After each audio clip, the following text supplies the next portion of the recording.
그래서 이런 이유가 있기 때문에 체크를 해봐야 된다라는 거고요. 자, 이런 식으로 했었고, 지난 시간에 안 됐던 내용들이 있었어요. 이거 한번 체크하고 갈게요. 자, 요거 오차행렬 기존에 모델이 예측한 점수랑 우리가 직접 구한 점수가 달랐어요. 달랐던 이유는 제가 이 인덱싱을 잘못해서 그랬습니다. 자, 그래서 이 정확히 TN, FP, FN이 어디 위치에 있는지는 공식 문서 보면 나와요. 자, 그래서 true negative가 TN입니다. TN. 이게 0,0이에요. false negative, FN이 1,0이고요. true positive, TP, 얘가 1,1이고, FP, false positive, 요게 0,1입니다. 그래서 요 행렬의 위치에 맞게 인덱싱을 해주셔야 되는데, 제가 어제 요거랑은 좀 다른 방향으로 인덱싱을 해서 결과가 다르게 나왔었고요. 자, 이렇게 하시면 됩니다. 요거 참고해서 이렇게 고치셔가지고 구하시면 직접 정확도, 정밀도, 재현율을 구할 수 있어요.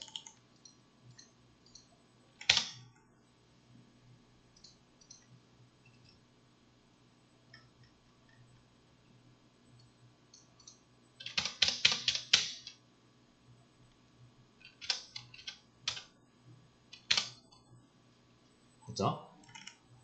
그래서 이렇게 프린트 해가지고 요거 3개 지금 TP, TN, FP, FN으로 구한 요 3개 요거 출력한 게 요거고요. 그 다음에 이거를 이제 우리가 직접 구할 일은 없어요. 이거는 저희가 그냥 한번 개념 잡을 때 사용한 거고, 이거는 내부적으로 얘네들이 오차행렬을 이용해서 내부적으로 다 계산을 해주는 함수가 있습니다. 어큐러시 스코어, 프리시전 스코어, 리콜 스코어. 자, 그럼 얘네 둘은 어제 안 됐었거든요. 자, 이거 안 됐던 이유는 지금 저희가 하고 있는 게 이진 분류라는 겁니다. 자, 그래서 내가 관심이 있는 것이 양성 클래스예요. 그리고 이 오차행렬이라는 거는 양성 클래스의 개수. 내가 양성이라고 예측했는데 맞은 거, 양성이라고 예측했는데 틀린 거, 이런 것들을 따져야 되잖아요. 그래서 양성이 뭐고 음성이 뭔지를 반드시 알아야만 이 수식이 나옵니다. 어큐러시는 뭐 이렇게 표현되긴 하지만 얘는 양성, 음성 안 따지고 그냥 맞춘 개수 세면 되기 때문에 얘는 양성 클래스, 음성 클래스를 몰라도 할 수는 있는데, 프리시전, 리콜 같은 경우는 양성 클래스가 반드시 정해져야 되기 때문에, 그래서 우리가 프리시전 스코어랑 리콜 스코어 할 때 여기서 양성 스코어, 그러니까 양성 클래스를 우리가 지정을 해주지 않았기 때문에 안 됐었어요.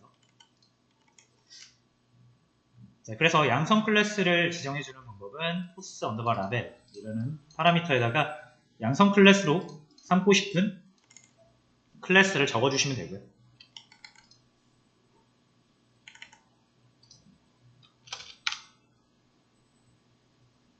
그렇죠?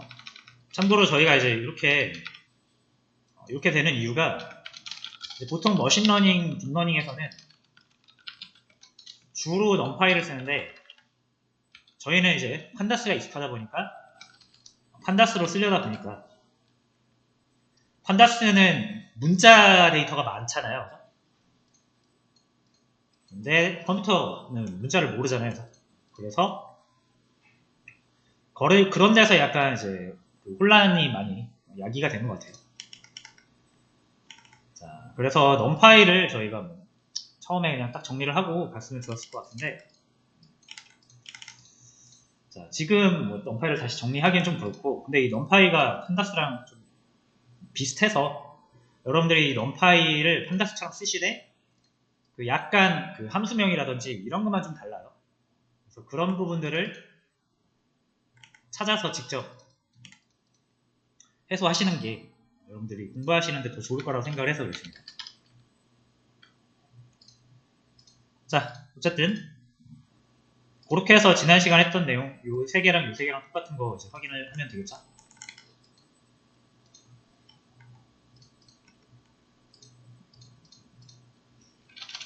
자, 그리고 하나만 더 볼까요?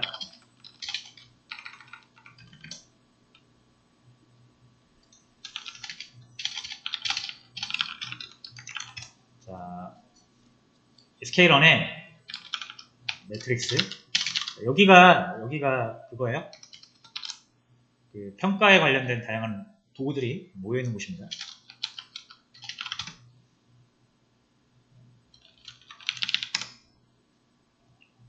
자, 여기 매트릭스 쪽에 클래시피케이션 리포트라는 게 있어요.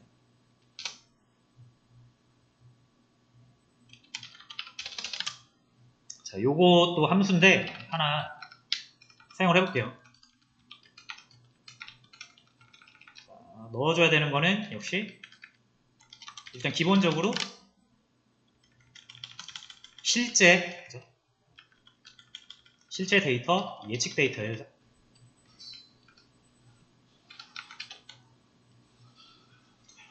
자, 그 다음에 요거는 프린트를 해서 보시는 게 보기 편하실 겁니다.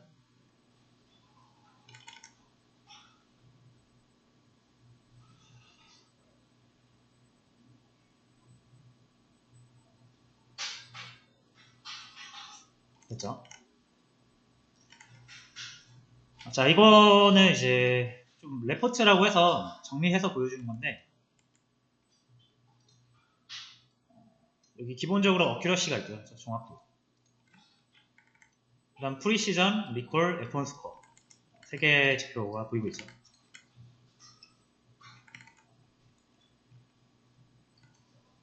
자, 그래서 이 프리시전 같은 경우는 이제 요거랑 요거를 평균 내서 이렇게 보여주는 거라고 보시면 되는데, 이게 매크로의 그 에버리지랑 웨이티드 에버리지 두 개가 있어요. 그래서 보통 이게 이제 매크로 에버리지 같은 경우는 그 우리가 이 분류를 하다 보면 데이터, 이 샘플 개수가, 그러니까 데이터의 개수가 뭐라고 해야 될까? A 클래스는 70%, B 클래스가 30%. 이렇게 하면은 약간 A 쪽에 편향되어 있죠. 그래서 A를 좀 더 잘 맞출 거고 B는 조금 더 잘 못 맞출 겁니다. 그래서 데이터가 이렇게 편향되어 있으면은 많은 쪽을 더 잘 예측하는 건 당연한 거잖아요. 여러분들이 미적분이랑 행렬을 공부했는데 행렬을 7시간 공부하고 미적분을 3시간 공부했다. 그럼 행렬 문제를 더 잘 맞추는 게 당연한 거잖아요. 자, 그래서 여기서는 이제 이 매크로 같은 경우는 동일한 샘플이 이 가중치가 적용이 안 돼서 그냥 동일한 거라고 적용을 하는 거예요. 그래서 그러니까 요거 70대 30이어도 두 개가 동등하다고 판단을 해요. 그래서 그대로 학습을 해서 결과적으로 얘를 좀 더 잘 학습하게 됩니다. 근데 이제 웨이티드 AVG는 가중치라고 해서 더 적은 쪽에 가중치를 좀 더 줘가지고 얘네들의 그 무게 비중을 맞추는 거예요. 그래서 30이면 공부가 좀 덜 되겠지만 여기에다가 뭐 한 1.5를 곱해서 두 개의 중요성을 좀 더 비슷하게 만드는 거죠. 그게 이제 가중치라는 거고요. 그래서 데이터가 불균형할 경우에는 웨이티드 에버리지를 보통 많이 쓰고 데이터가 좀 균등하다라고 하면은 매크로 에버리지를 씁니다.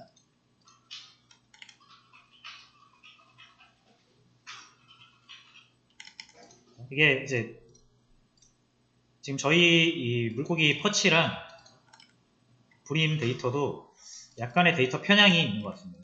그래서 편향을 좀 가중치로 보완을 한 점수가 조금 더 잘 나오죠. 얘네보다.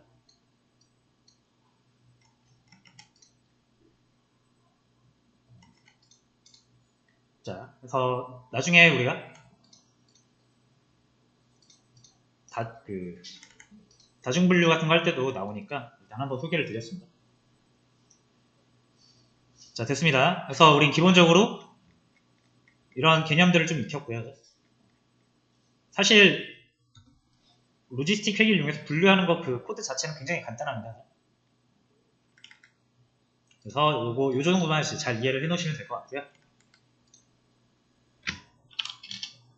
자, 이제 우리 다중분류 한번 해보도록 할게요. 자, 지금 저희가 위에서 했던 거는, 지금까지 했던 거는 이진분류예요. 이진분류. 둘 중에 클래스가 두 개 있어서 그 중에 하나를 선택하는 거죠. 내가 관심 있는 거. 그럼 나한테 선택하지 못한 게 자동으로 음성 클래스가 되는 거고, 내가 선택한 게 양서 클래스가 되는 거예요. 자, 근데 이제 다중분류 같은 경우는 애초에 우리가 이 PC 데이터를 보시면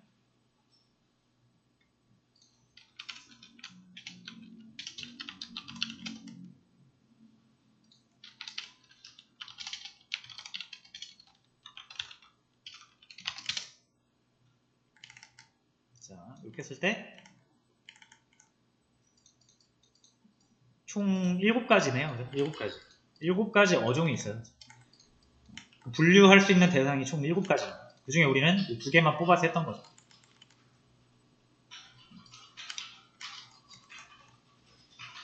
자, 근데 이제 뭐 내가 딱 보고 싶은 게 이 뭐 퍼치나 불이민지를 원하는 게 아니라 7개의 어종 중에 새로 들어온 물고기가 어떤 물고기인지를 맞추고 싶은 게 문제라고 해보겠습니다. 그럼 퍼치냐 아니냐가 중요한 게 아니라 이 7개 중에 뭐에 속하냐가 중요한 거잖아요. 그럴 때는 다중분류를 할 수가 있습니다. 자, 다중분류 어떻게 할까요? 다중분류는 역시 굉장히 쉽습니다. 자, 다중분류 먼저 해볼게요.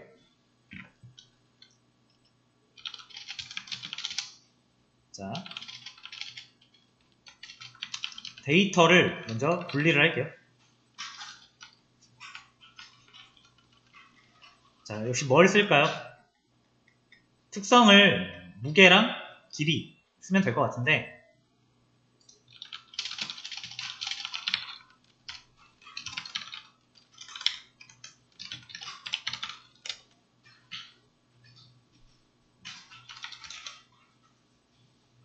근데 우리가 이제 2개 썼던 이유는 왠지 아시죠? 그냥 시각화해서 그래프 한번 보려고 했던 거잖아요. 이런 느낌이다. 근데 나머지를 안 쓸 이유가 없죠. 이제. 특성이 더 많으면 어쨌든 이 패턴을 참고할 수 있는 데이터가 더 많아지는 거니까. 그래서 전체 다 쓸 거예요. 자, 그러면은 트레인용 데이터 하나 필요할 거고 정답 타겟이 필요하겠죠.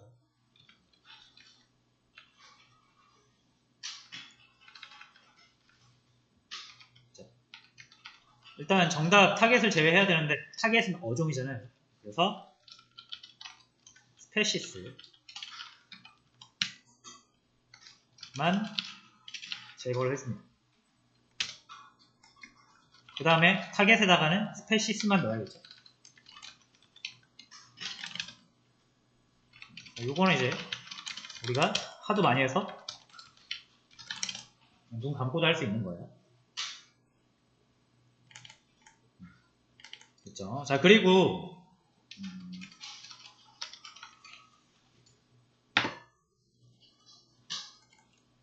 분리해야겠죠. 그치?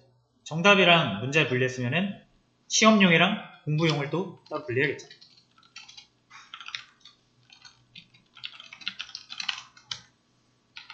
빠르게 하시죠. 빠르게.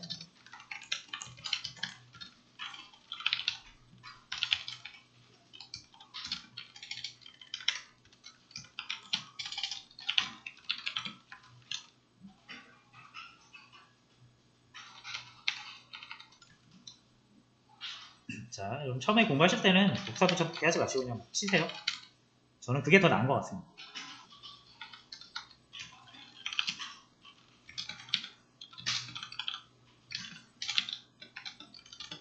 자, 이거 우리가 골백본 했죠? 자, 여기서 네,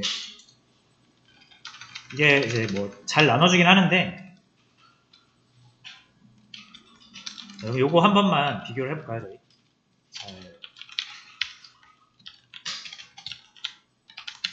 스페시스에서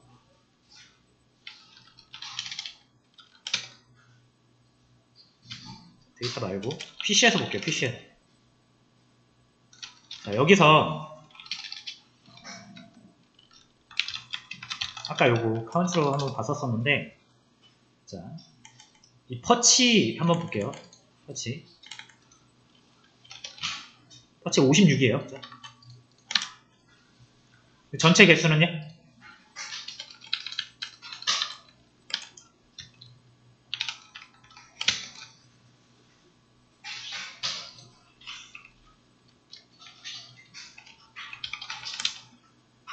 159개. 그러니까 전체 데이터 전체 중에서 퍼치의 비율은 35% 정도 됩니다. TRD에서도 동일한지 한번 보려고 하는 거예요. TRD는 근데 이미 여기서 빠졌잖아요. 여기서 스페시스가 빠졌기 때문에 이 TRT 정답 데이터에서 인덱스를 뽑아와야 됩니다. 여기서 터치인 것만 가져야겠죠? 아, 죄송해요. 이거 아니고 이렇게요.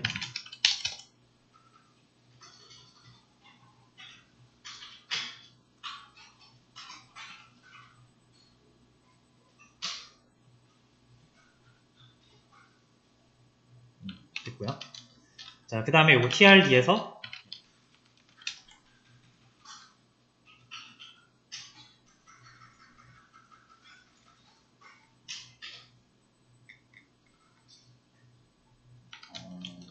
이렇게까지 할 필요는 없었던 것 같은데, 자, 한번 어쨌든 보겠습니다. 47개예요. 47개. TRD 전체의 개수는 TRD를 쉐입하시면 되겠죠. 127개. 결과적으로 127분의 47. 37% 정도 됩니다. 비슷하죠? 이건 35였고. 35, 37. 비슷해요. 비슷한데 약간의 오차는 있죠. 그래서 이게 데이터가 커지면 이 오차가 더 커질 수도 있거든요. 그래서 보통 분류를 할 때는 요거를 최대한 비율을 맞춰주는 게 성능에 좋기 때문에 이걸 계층 샘플링이라고 해서 비율을 맞게 샘플링을 하는 방법이 있습니다. 근데 이제 계층 샘플링을 직접 하기에는 코드가 복잡해서 여기 테스트 스플릿 할 때 여기다가 옵션을 넣어서 정할 수 있어요.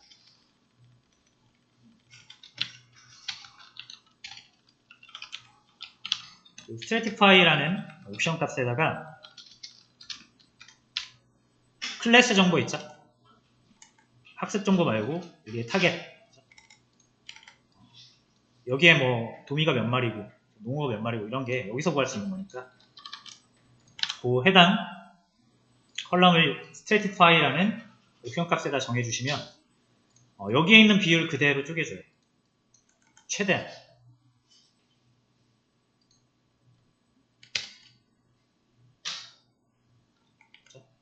요게 아까 우리가 계층 샘플링 하기 전이었고요. 요게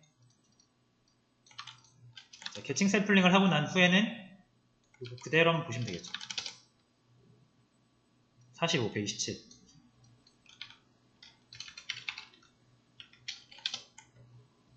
그럼 거의 35.2, 35.4에서 최대한 비슷하게 맞춰줍니다.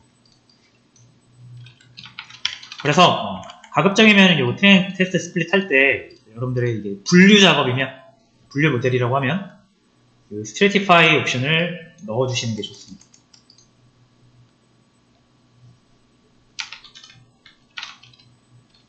그 작업 한 거예요. 자, 됐고요. 그 다음에는 분류, 다중분류 할 건데 그냥 로지스틱 회기 그냥 쓰시면 됩니다.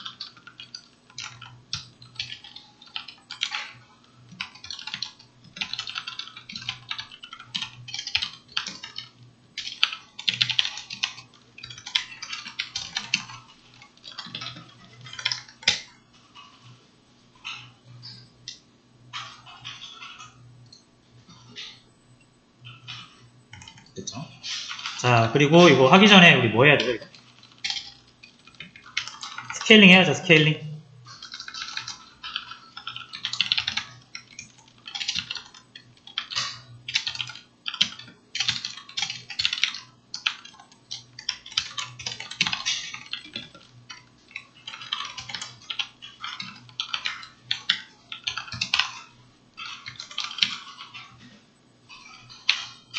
스케일드 TRD라고 하고요.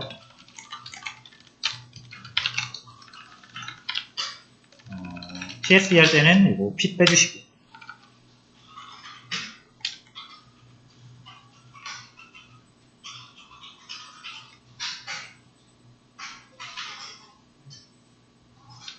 됐죠? 저희가 다 많이 해봤던 내용이니까 이해는 되실 거라고 생각을 하고요.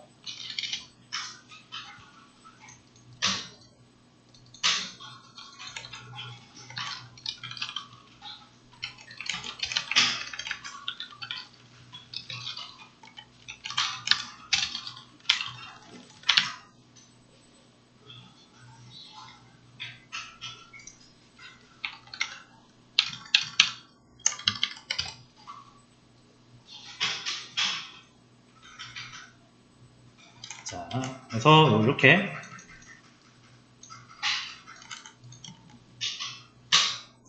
자, 이게 다중분류가 된 겁니다, 여러분. 그러니까 이제 코드로 봤을 때는 다를 게 없어요.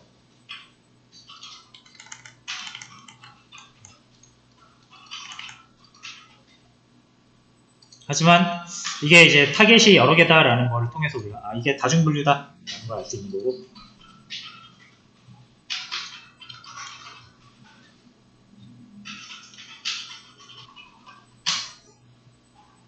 자, 여기서 다중분류를 우리가 평가를 해야 되는데 일단 스코어 점수 자체는 어큐러시가 기본입니다.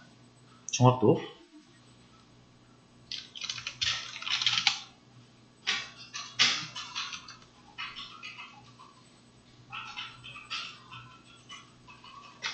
자, 그럼 이제 한번 프리시전 스코어를 한번 볼게요. 정밀도. 이거 하기에 앞서서 먼저 예측을 한번 해봐야겠죠.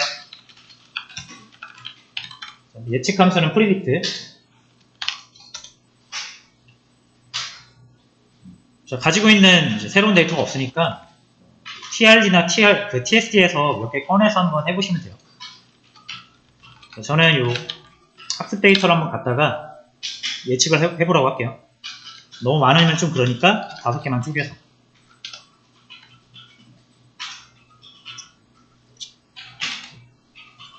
위에서 5개 쪼개가지고 학습 데이터를 위에서 5개 쪼개가지고 모델한테 예측해봐라 라고 하니까 이렇게 예측을 하는 거죠.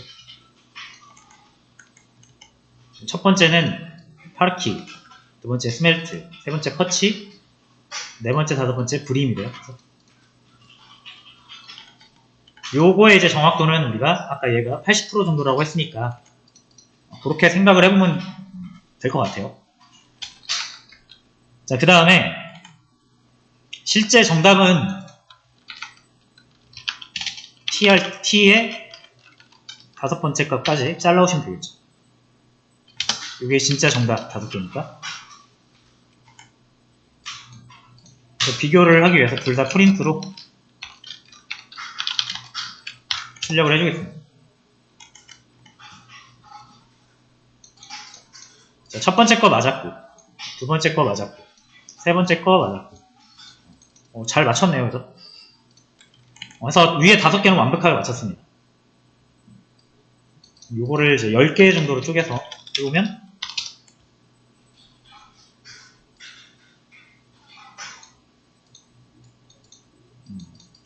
잘 맞네요, 그죠? 자, 이거 다 해볼게요, 이제.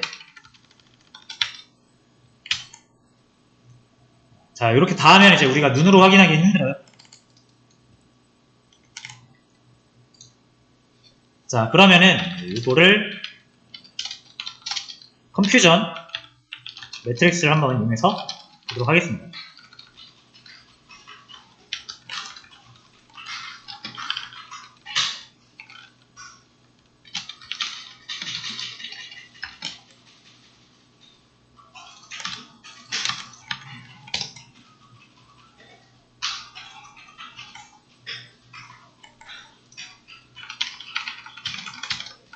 이거는 이제 봤으니까 주석 처리 잠깐 해줄게요.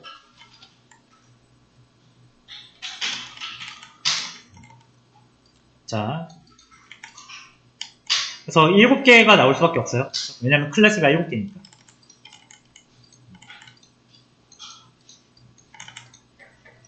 자, 그래서 28 요 이제 주대각선으로 쭉 나오는 게 TP라고 보시면 됩니다. 각 클래스에 대한 TP예요. 그럼 TP가 아닌 나머지 요 세로선은 뭘까요? 세로선은 아까 뭐였죠? 1,0 펄스 네거티브 FN이라고 보시면 되겠네요. 이게 TP고 나머지가 FN이에요. 다 FN. 그래서 요거에 대한 그 재현율을 구하시려면 요거 싹 다 더한 다음에 요걸로 나눠주시면 됩니다. 그리고 가로축으로 가는 게 정밀도가 되겠죠. 그럼. 이거 다 더한 다음에 요거를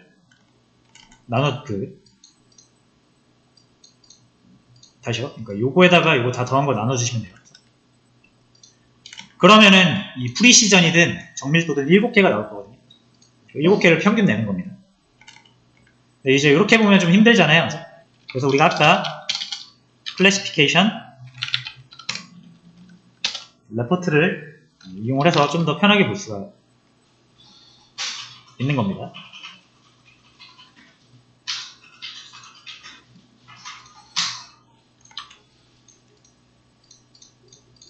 잠시만요. 자, 이거 순서 좀 중요하거든요. 한 번만 참고할게요. 앞에가 진짜 실제 데이터, 뒤에가 예측 데이터예요. 자, 이거 잘못했죠, 이거.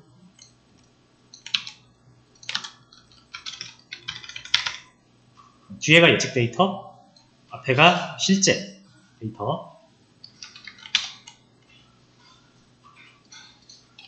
그래서 시맵 한 번만 다시 볼게요, 여러분.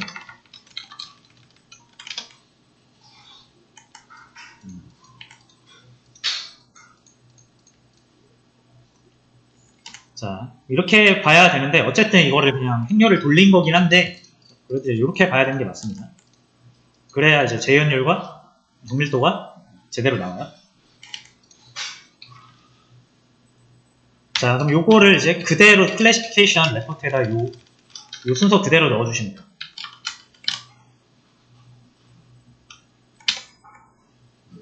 그리고 프린트로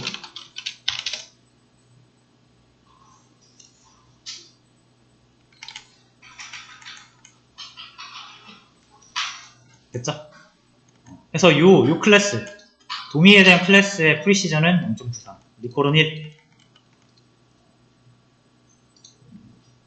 931 나왔다라는 건 뭐였죠? 아까 시맥으로 봤을 때 요거 1이죠. 요거 가로로 치면 요거는 전체는 30인데 얘가 28이잖아요. 요 전체분의 28 해가지고 이게 이제 프리시전이 될 거고 이 세로가 프리시전이에요. 체크하겠습니다. 여기가 프리시전 이렇게 가로가 리콜. 그래서 리콜을 구할 때 틀린 부분이 없으니까 1이 나온 거고 여긴 틀린 부분이 2개 있잖아요. 그래서 0.93 나온 거라고 보시면 되고요. 이런 식으로 얘 두 번째 거 이렇게 계산을 하시면 돼요. 그래서 파르키도 프리시전이 세로 방향으로는 틀린 게 없죠. 그래서 1이 나온 거고 가로 방향으로는 여기 틀린 게 2개 있잖아요.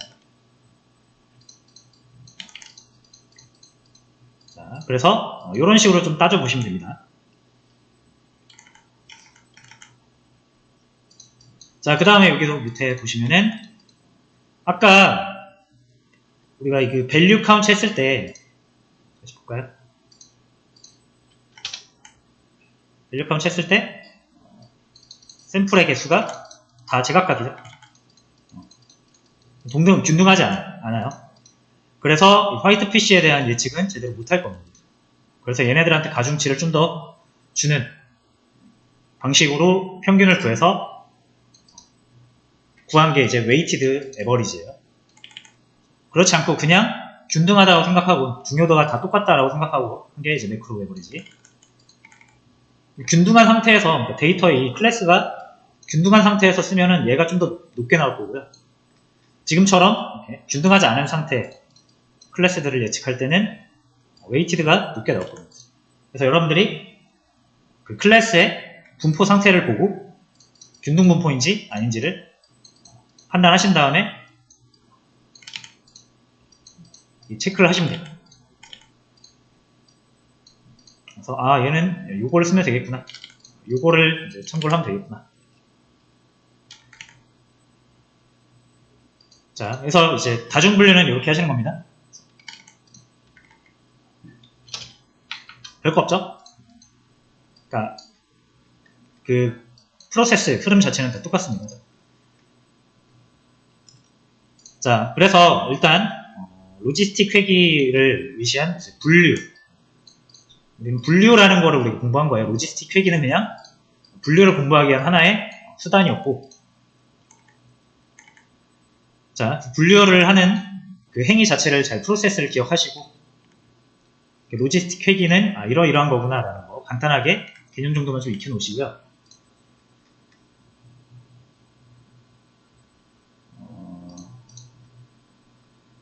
요거 일단 올려드릴 테니까 10분 쉬었다가